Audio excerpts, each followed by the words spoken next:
All right, we are now live. So this is Paul Hill, 2015 E-Extension Fellow, and I'm joined by my colleague and fellow makers, Dave Francis. Where are you at right now, Dave Francis? I'm actually lurking in my basement today. Are you in Lehigh or No, I live in Woods Cross. Woods Cross, Utah? And Kevin Reeve, who's our IT guy on campus, and he is in Farmington, correct? That is correct. All right. Well, thank you for joining us, and then thank you for everyone tuning in who will be watching this live, and then also watching the recorded version. I will be uploading the recorded version right away as soon as we're done on the e-extension, the learn.eextension.org page, so you'll be able to catch that. But what we're doing today is discussing some of the, I don't know, the articles that have the most traction, discussing the maker movement. So today we'll be talking about articles from Time Magazine, Huffington Post, a presidential proclamation, and I think another article from Newsweek. And so these ones have just had some good stories and insight into the maker movement. And today we're going to discuss how that affects extension. We're all involved in 4-H and in extension, so we want to kind of put that spin on things. So I think we'll get started. But first, I want to kind of introduce, as I introduced Dave and Kevin, if you guys don't mind kind of telling us what your involvement is with the maker movement and extension. Dave first. Okay. So I work for the State 4-H office, which is based out of Logan, Utah, and I started the maker movement, wow, 5 or 6 years ago now, with a pilot program with Cognizant. We did 3 different versions of a maker program. We did a after-school program, a summer camp program, and a very small small rural community program. And from there, we've just kind of grown the maker movement across Utah. Tomorrow's Salt Lake Maker Faire, and we have a workshop at After School Utah talking about maker movements and how to get the out-of-school time people involved. Thanks, Dave. Kevin. Yeah, Kevin Reeve, a friend and I started a group called Cash Makers with the idea to get kids involved in STEM. Both of us work in the IT field, and we wanted to share our passion with others. So we decided to start a club. We run it through 4-H. It's called Cash Makers, so we have both a club and a makerspace now. We teamed up with Dave, who gave us some pointers on how to get started. He helped us get some funding from Cognizant that kind of launched us. And we started with one after-school group, which soon expanded to 3 after-school groups in a small space in Logan, Utah. And then we all teamed up with Extension and wrote a larger grant that allowed us to move to a 3,100 square foot space and expand our offerings to many more kids. Our goal is to reach 1,000 kids in 3 years, and we're well on our way to that goal. Oh, awesome. And remind me, Kevin, how long have you been subscribing to Make Magazine? My first Make Magazine edition caught my eye in the store with R2-D2 and C3PO on it, and I can't remember if that was the first one or not. So I've been lurking in that magazine for a long time and have a subscription to it. Awesome, awesome. All right, well, let's do a quick screen share, and we'll get going. Let's see here.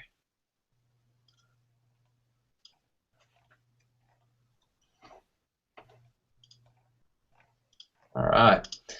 So we're going to start off with the first article. This is one that when I first saw it, I was pretty excited that Time Magazine was talking about the maker movement, and this one was titled "Why the Maker Movement is Important to America's Future" by Tim Baharin, and it starts off with talking about the homebrew computer club in Silicon Valley in the 70s, which really brought together like Steve Jobs and Steve Wozniak when they presented on their their innovative project there, and then it kind of goes into this guy talking about how he's so excited for the maker movement, because he's been watching the industry for quite some time, and there's more. He's noticed that there's more interest and involvement than ever before. What are some of your takeaways and your thoughts in reading this article? Feel free to jump in. I thought one of the curious things is this article quotes a company by Atmel, which makes a very popular chip that's used in Arduinos and other microcontrollers, that there are approximately 135 million adults who are makers. And I thought, wow, when you figure a country that has 300 million people, 20% of them are under 18, that's a good chunk of the adult population that they're saying is already participating, that are makers in some fashion. They're making something. It could be gardening. It could be playing with the electronic stuff, or building cars, or fabricating gadgets themselves. But I find that to be quite a big chunk. Yeah, and not just making, but actually, being involved in the maker movement includes sharing and working out loud and documenting their various maker projects. Paul, one piece that I took away from it, and this is, I love toys. I think they're cool. And when he talks about some of the early toys that he played with, the erector sets, the wood burning kit, I hearken back to that because I know what he's talking about. And as I look at the shift of toys and the change to more digital toys, I can see how we lost some of that maker edge, and now we're trying to bring it back. The irony is, I'm not thinking about this article. I just recently purchased 10 of the wood-burning kits as a part of a maker project for our National Guard partners. And so I'm beginning to see older people that remember these kits and toys and activities, as well as younger kids seeing a renaissance of these kind of kits to engage them in making again. Whether it be the leather work, the soldering, those kind of kits are making a comeback in a small way, but in a significant way that I think is helping the maker movement move forward. Yeah, I agree. It's interesting. I read other recent articles about Adafruit and SparkFun, mentioning that their DIY electronics kits, that they're in the I believe 8 figures a year in just selling those particular kits, in addition to all their other tools. What I really kind of stuck out to me is I've kind of been on this quest to figure out, define what is the maker movement, and every article has its, each one of these will kind of define it, and this one does a really good job of, it goes into saying that the maker movement it's kind of defined as anyone who makes things, but they kind of, in this article here, they define it as it's, the maker movement is kind of the umbrella term for independent inventors, designers, tinkerers, and it's this convergence of computer hackers and traditional artisans, and it's really this niche market. And they, it started with the Make magazine, and then really kind of grew because of maker fairs and bringing people together. But just people who are driven to do it yourself, and then now utilize open source technology, and then of course 3D printers and really kind of they say that it's born in cluttered local workshops and bedroom offices, and it stir the imaginations of consumers numbed by the general mass-produced, made-in-China merchandise. And so I think it's kind of it's a new, I think people want to make their own things and not just be mass. It's a way to show your individuality. Again, right here is where, as Kevin referenced, the Atmel, the approximately 135 million makers. Let's see here. I think what other things stood out to you in this article? Something that was kind of personalized to me. He talks about wandering around the Bay Area Maker Faire in San Mateo that happens every year in May. I had the opportunity to go out that and take 2 of my own children to it, and there was like 120,000 people that came to this in 2 days, and it's been going on, I think, for about a decade. But what was amazing to me was the variety. I got into the maker movement more recently. I've been a maker all my life, but I got into it more recently to help kids get into STEM, so kind of focused on the electronics and the computer programming.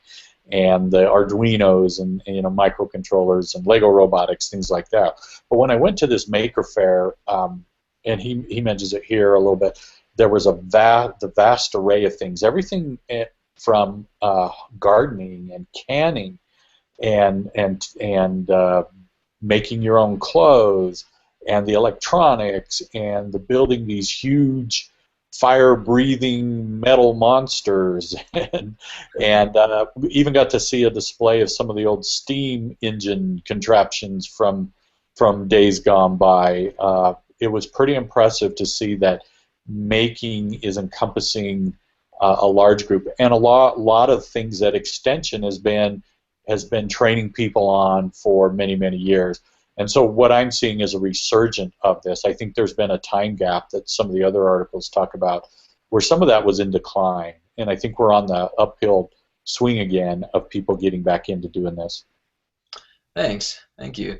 What really stood out to me is kind of towards the end he mentions the last looks like the third to last paragraph at the last sentence. He said it wouldn't surprise me if the next major inventor or tech leader was a product of the maker movement.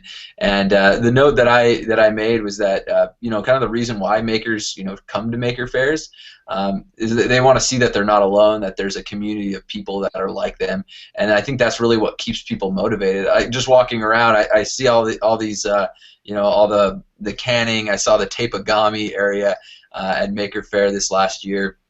And it was really kind of exciting to see the potential for Extension to engage with this vibrant community, and I kind of ditto his comment there that it wouldn't surprise me if the next major tech inventor and leader was a product of the maker movement. He kind of goes on to say there is a lack of diversity with Hispanic and African American families, but I see that I definitely see that changing as we, especially here in Utah, as we reach out to the to minorities and underserved populations. What do you think, Dave?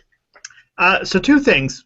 First, what Kevin touched on and you touched on, this idea that Extension has been doing this for 100 years, both on the education part and on the showcasing part. I think that's important that we remember that county fairs, state fairs, we're all about showcasing your makes, your accomplishments. And the biggest shift that Extension is going to have to accept to be part of the maker movement is a transition from they are no longer sage on the stage but guide on the side, working collaboratively with makers versus telling makers, this is the content I have from the university, go forth and use this. It's now much more of a collaborative process. Now on the diversity piece, it is, I admit, it's a problem across STEM disciplines as a whole. Maker I have more potential for because I feel like Maker is a bigger tent, it's a little more inclusive, and a little less threatening to anyone that wants to get involved with the STEM opportunity. Sometimes what I like about Maker is it's not threatening because if I run a robot camp, I know who's going to show up. Typically they're going to be white males who love tech, and I've already got them in the STEM pipeline.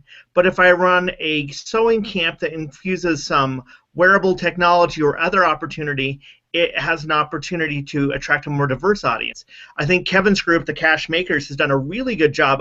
I was up at the Makerspace Tuesday night, and they have a Latino family night. It's a free open house. Come down, and they have, and this is important, the staff reflects the community they're serving, so they have Spanish-speaking Latino and Latina staff that are working with these families to reach out to them and make them feel part of this and have them feel success.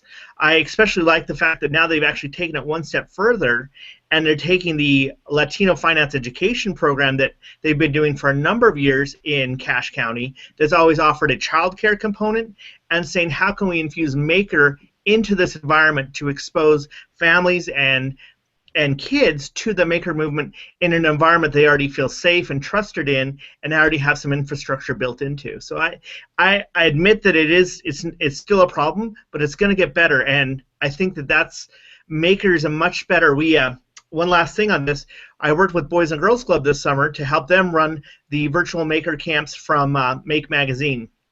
They had a small grant to help do this, and before Make Camp started, we were doing some more traditional STEM type of activities, but once the Maker started, hands down, as I talked to the staff, those are the activities they liked best.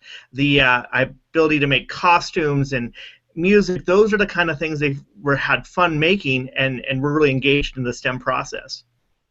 Yeah, thanks, Dave. One thing I noticed at Maker Faire was there was definitely not a shortage of Asian Asian makers, and so they were. I mean, I probably saw. I mean, just so many booths of that population, and just probably really some innovative projects, and so some of them were leading maker spaces in Northern California too. So I think we're definitely working and trying on that diversity component, and it's still something that we can continue to work on. I had a question here from Mark Light. He's in 4-H.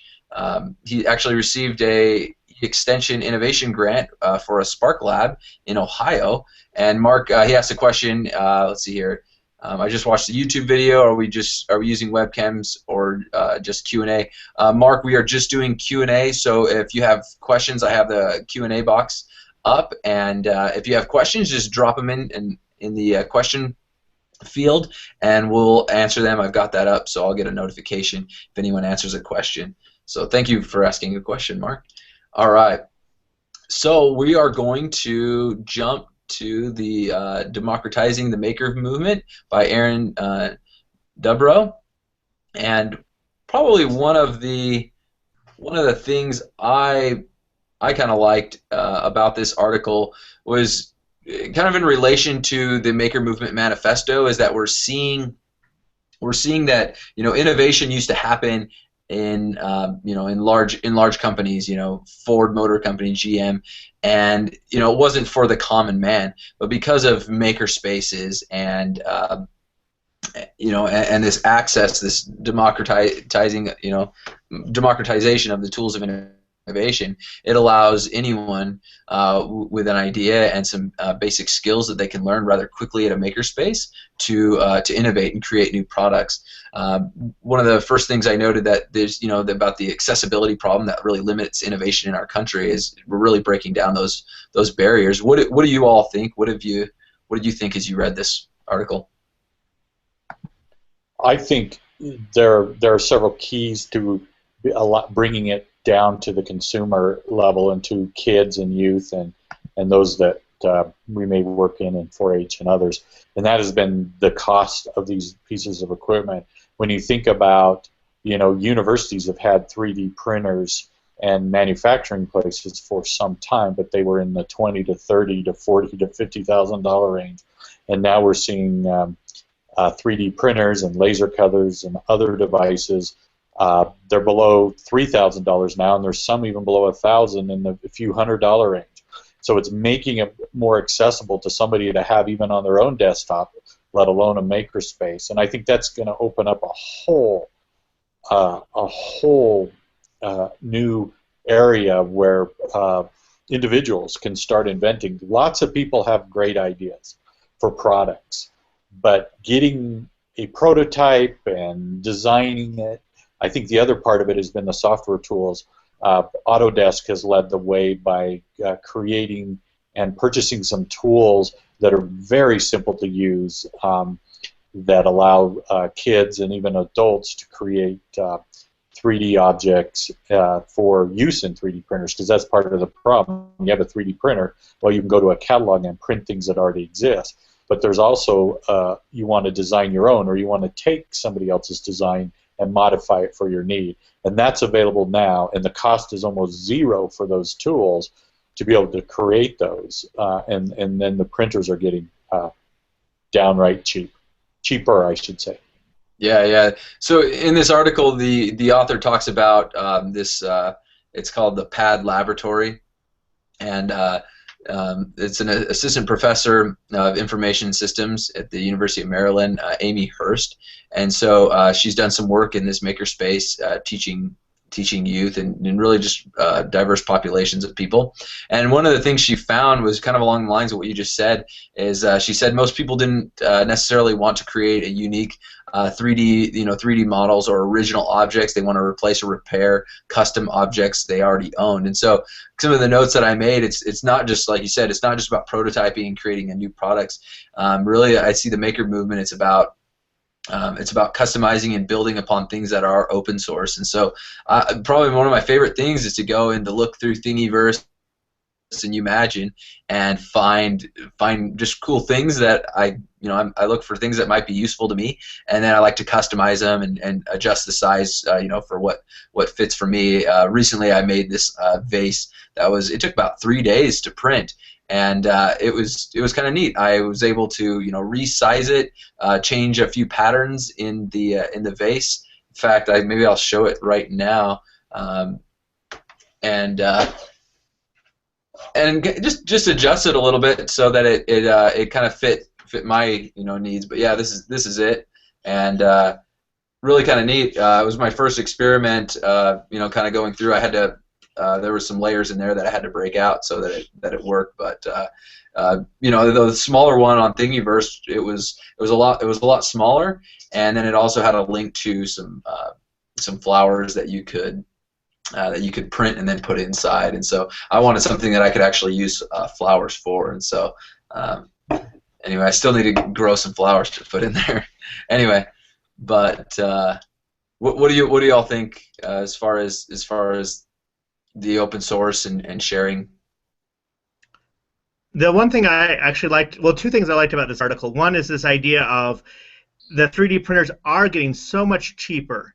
We did an activity Tuesday night with my USU freshman class, and we didn't quite finish it. And so Dallin, who was facilitating the workshop in the makerspace, said, email me your file, and I'll make sure I get that printed for you. Well, it was great to hear students in the class say, oh, we don't need to do that. There's 3 different 3D printers on campus that we as common students can access. It didn't require them to be in a special program or that deals with entrepreneurship or engineering or tech.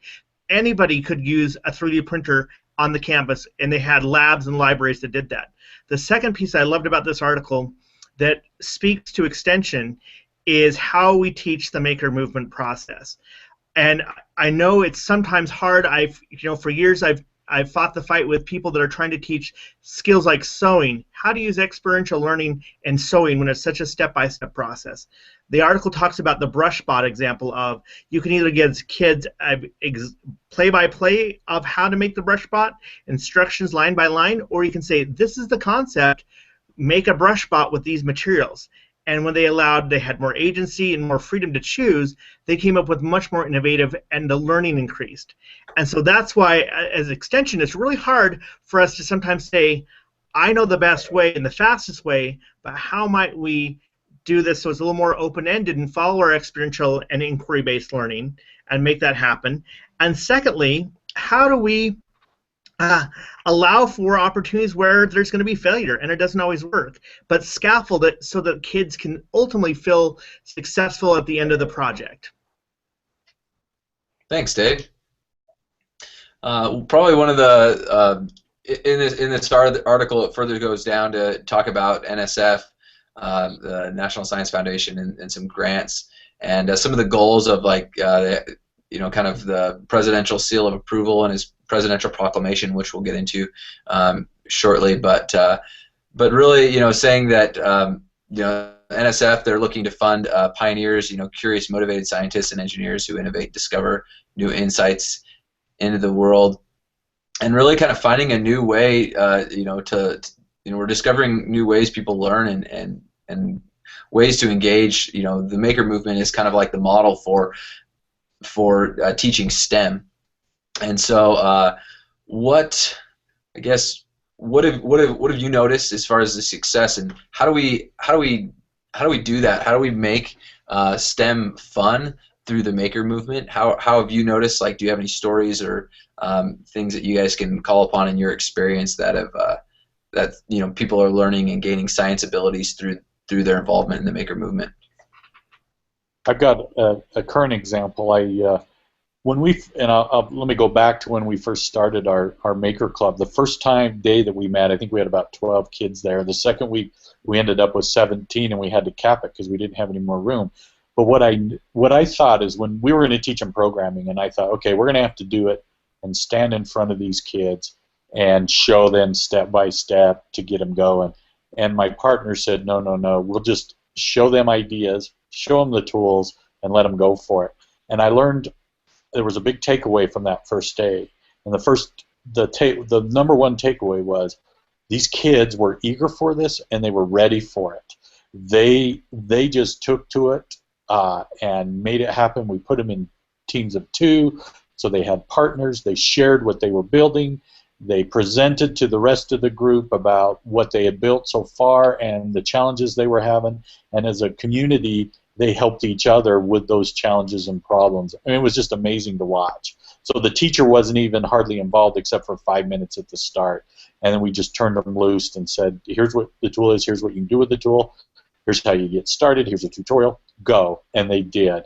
And it was incredible to watch that kids can just take off with this stuff. So all we need to do is provide a good environment for them to be able to have access to this, and some good mentors that are just willing to share their passion and stuff that they love to do.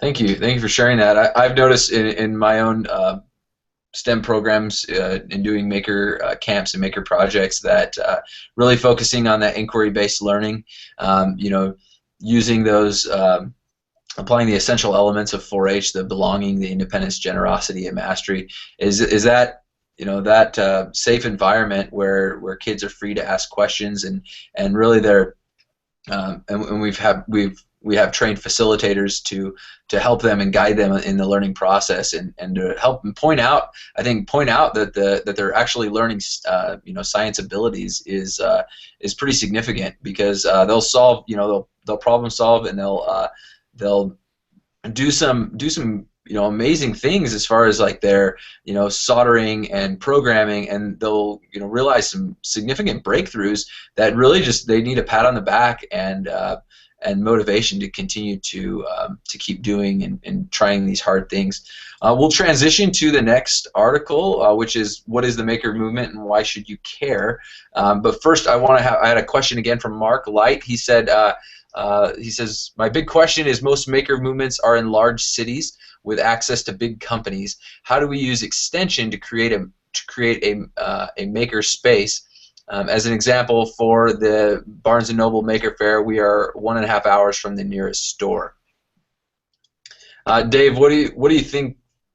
Do you want to care to respond to that? Yeah, actually, that's great. I saw Mark's question in the chat or the question box there, and this is a question that when we started the pilot years ago with Cognizant, we asked and they asked, because we felt like when we researched the early maker movement, it was all focused on the Bay Area or other very large urban environments.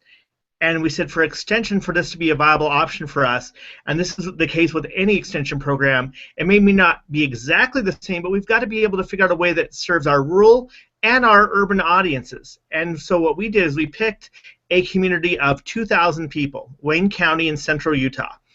And the first question we got asked is, are there even makers in small communities?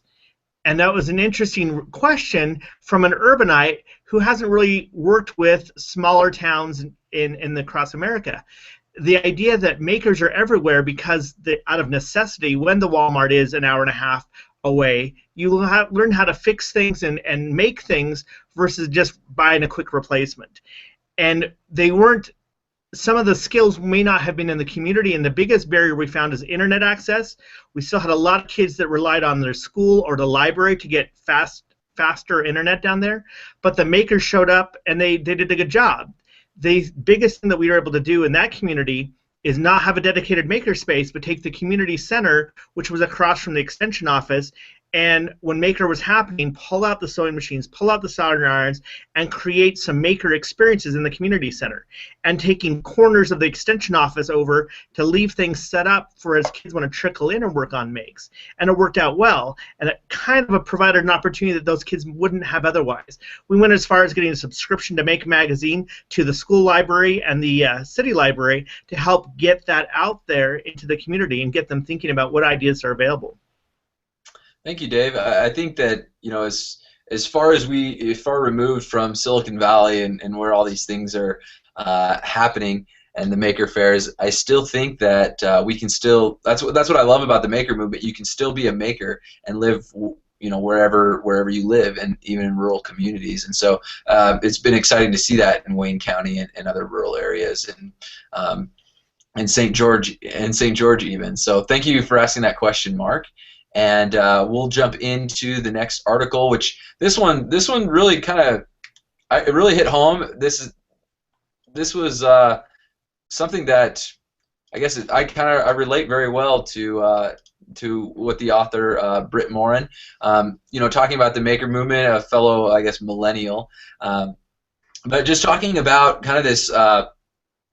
In the recent decades, a lot of home ec shop classes are no longer offered, and if they are, it's usually it's optional. It's not required in school. And so, me having never taken a shop or wood class, and I don't even know in many cases the names of these tools. And so I'm as I've joined the maker movement and started making, these are all new tools to me. They're not something that I grew up doing. And I think that's a lot of people who are in that millennial age group. But compared to previous generations, I think the maker movement's kind of been described as it's kind of playing off that World War II. Around that time, everyone had a shop in their home, and really those are traditional maker skills that people had, and we don't really have those anymore. Kevin, what do you think about that? This article really, it didn't hit home to me because I grew up doing lots of do-it-yourself projects. For example, my dad changed the oil in all our cars, right? And I learned as a young kid how to do that. And when I was leading a group of 14-year-old scouts, I got talking to them one time and realized that none of them had ever changed oil in a car. Even though they couldn't drive, right? But yeah, because they weren't old enough. But they hadn't even changed oil. So guess what we did? We changed the oil in 2 of our vehicles at my house. And these kids had a blast. They had never done this before. They thought it was cool. They got oil in their hair, from being under the car, getting the oil filter out, and getting the plug out. And they actually had a blast, and they thought it was the coolest thing. Those kids are now 24. But it kind of shows you that there has been a gap where more and more convenience has popped up, like all these little places that change your oil for you and do this stuff for you. That some of those things it's more convenient to go there and pay for it than it is to do it yourself.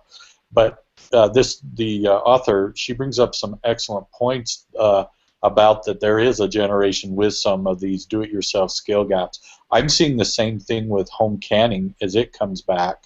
At that maker fair, there was a big area dedicated to canning and growing your own stuff and how to do that. And I'm on some Facebook groups where people that are the millennial generation are asking and sharing about how do you can and how do you preserve and how do you harvest, the whole 9 yards, because they're eager to get back into this. So I think that this whole resurgence is helping to drive all this. Thanks, Kevin. Yeah, and one thing that Britt Morin, as she goes down in this article, further explains is while these millennials haven't had this skill set, they are good at working out loud and forming online communities, and so they've been able to, as they've started making, they've been very vocal about what they're doing and very good at sharing openly what they're working on, and then also collaborating. I made some comments that makers they're forming communities, working out loud in order to learn from each other, and developing relationships with people they haven't ever met in person, but working on similar projects. And so, and it's important to note the new resources that are available to allow makers to, actually make a living off of what they're creating. If you have companies like Kickstarter and Quirky, GoFundMe's that have popped up, and then so many. I kind of see Maker Faire as like the new county fair. There's a lot of people in this space that they're not really engaged so much in their county fairs, but they'll go to they'll go to Maker Faire, they'll in New York or San Francisco or several of these mini Maker Fairs that are growing exponentially. But really, I think Maker Media, they're doing an excellent job at leading the movement by organizing this global community of makers. But makers are they're working on their makes all year round just to show them off at Maker Faire. And I really I'd like to see Extension, who's involved in county fairs, do a better job at reaching out to the maker community and instilling kind of a mini Maker Faire at every county fair. And that was something that I'm working on, but it's got me really excited now with Barnes and Noble joining the maker movement, that we can now in just next month work with them and put on I've got one here in my town, and I don't know if you guys are going to be involved in that, but I'm just excited to really bring that to the St. George area in southern Utah, and hopefully more people will realize what the maker movement is and how they can join. What do you think, Dave? I like the article for a couple reasons. I like the idea that they're talking about this new, especially for our smaller communities, things like Etsy and now Amazon Homemade.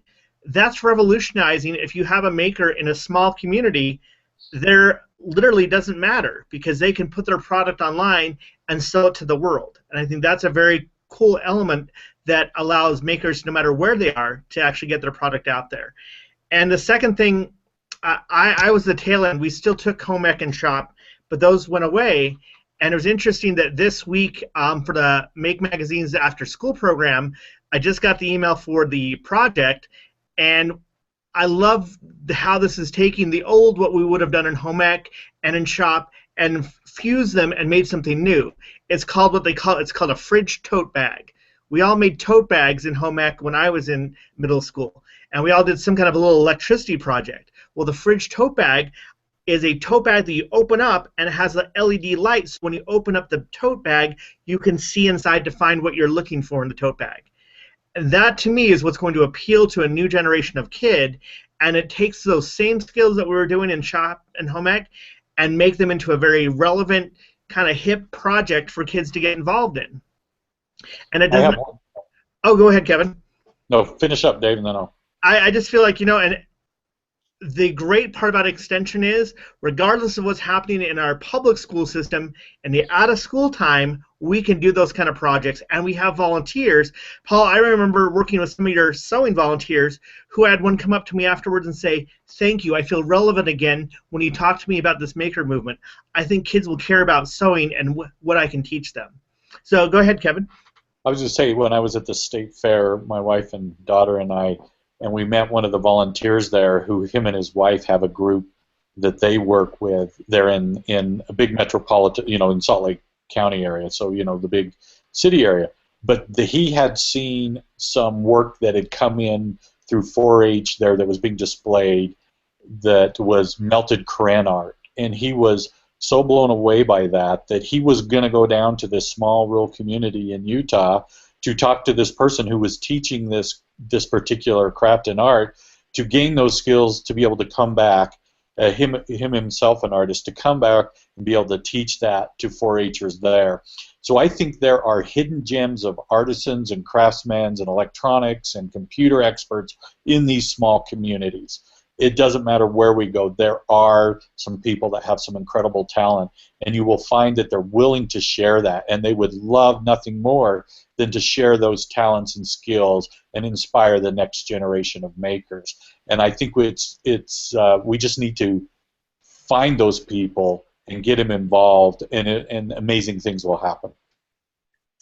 Thanks. That's a great segue to our the next article, and it's entitled "The Maker Movement Reinvents Education" by Louise Stewart, and that was just in September of 2014. There's quite a bit in there, but really, what the question I had, as I was going into this, is how does a child grow up to be an innovator? And I'll do a quick screen share of this, just so you guys can see the article. All right, here we go. So here it is. Maker Movement Reinvents Education. This was in Newsweek, And coming down is that's what, you know, kind of that's really been on my mind. I want these kids to ask more questions, and I think, you know, creating environments where they feel safe, they will ask more questions and be innovative. But you know, and the author references the book Making of Young People Who Will Change the World. I believe it's, let's see, Wagner is the author. And he notes that a childhood of creative, as he noted, creative play led to you know, kind of looking at different innovators throughout history, is their childhood. And they have this time of creative play. It led to their development of deep-seated interests and curiosities, and these passions fueled their intrinsic motivation to set and achieve career goals. And another trend that Wagner noticed was that you know, these innovators, they had you know, caring adults, you know, people who nurtured their imaginations, taught them to persevere and learn from failure. And I really think that you know, aside from, you know, instilling STEM abilities, but really being there to nurture their imaginations is key. And then he also notes that what we're learning about innovation is the importance of failing early, failing often, failing forward, failing fast and cheap. And so the whole idea of trial and error is something that is so important for you know, being in the maker movement and really kind of being an educator, a facilitator in this space. And so you know, and they kind of talk about, you know, it's in reference to, you know, formal education, how you know, there's a complete contradiction between you know, if we're trying to raise innovators, you know, why are we penalizing, you know, failure and things like that? What are some of your thoughts after reading this? It kind of it gets into defining the maker movement a little bit, but I really kind of want to talk about how do we, you know, how does a child grow up to be an innovator, and what have you learned? Go ahead, Dave. We'll start with Dave and then Kevin. Okay, go ahead. The best part of this article is the fail piece. I think that's the hardest part. Is in education, that's what we are geared towards training kids, is do your best, and if you fail, you get an F, which means you don't get the credit, you did bad. Instead of almost wearing that fail as a ribbon of shame, saying I failed and I'm going to retry and regroup and do it over again. And so I think that's important, that as part of making, I've had a lot of fails, and the kids I've worked with have had a lot of fails. So it's a question of how do we scaffold the project such that failure is an option, but we don't completely dishearten them and make them so they don't like to do that again. But understanding, let's learn from it. And that's what I love about our science abilities, of that redesign and going through the design process of this didn't work, how are we going to redesign to make it better, or what part didn't work that we need to fix and really troubleshoot. We've done that with robots, we've done that with design challenges, and that's the part we need to keep doing more and more of. That was a great, the same thing that Dave said was an eye-opener for me as we did this maker. I learned two things especially about the youth, and we were targeting middle school kids when we first started, and still are, but that we needed to help these youth understand that failure was okay. I mean, look at the number of times it took Thomas Edison working on the light bulb, right? If he'd given up the first time. And the other thing that I learned, and I was excited in this article, not only that they talked about schools who'd embraced the maker movement and really made it part of the curriculum, or that it was the theme for the school. I see that as an important part of that, and so building an environment where kids can spend more than in schools, when they do STEM activities or other activities, they're usually confined to an hour or 2-hour project, right? And you're done and the teacher moves on. It's a group kind of project. So there's not a lot of time in those scenarios, in those settings, to really be able to take the failure aspect and turn it into a success. And so when we started out in our maker, there were lots of times the kids were overwhelmed or failed, or the problem was too complex. They set their goal that they wanted to do something like build this video game, but yet the whole thought of how do I do this was overwhelming to them. One thing my partner in this effort did very, very well is he was able to sit down with the kids and take a whiteboard and start, okay, here's where we are, here's the final where we're headed, how do we break this down into small manageable steps. Like, right, we're trying to have an object on the screen go across the screen and then interact with another object. Let's take that as an example. Well, there are several things going on there, including getting feedback about where you are and are you interacting with that other. So he was able to take with them and have them outline on a little whiteboard to break it down into manageable steps. And once they saw that, they were like, oh my gosh, okay, I can do that. It's like step 1, step 2, step 3, step 4. Instead of here's step 1 and here's step 10, how do I get there? And it's too complicated. So that is a big part of it. I think that failure and helping kids figure out how to take complex problems and break them down into smaller problems and do research and just figure things out, that's the key to, and that's what makes good STEM people. If we're looking at getting more kids into STEM, helping them understand that scientific process and having good hands-on activities that facilitate that and allow them to fail and allow them to learn from those failures and then allow them to succeed, we're going to do them in our country a wealth of good. Yeah, thank you. I love the insight and the stories. One story from this last maker activity, I think it was a summer camp that we just finished up with, was I put up on the board FAIL as an acronym for first attempt in learning, and it just started off to really set the tone of the camp to let everyone know as we dive into the makey, as we dive into Scratch and we program in Arduino and use our SparkFun inventor kits and breadboards to make things light up and use the LCD screens, that really set the tone that it's okay to make mistakes and ask as many questions as possible. And then it was really interesting, as I really started things out that way, to notice the difference with this camp. And as I've learned through the maker movement, I hadn't always done that, but I saw so much collaboration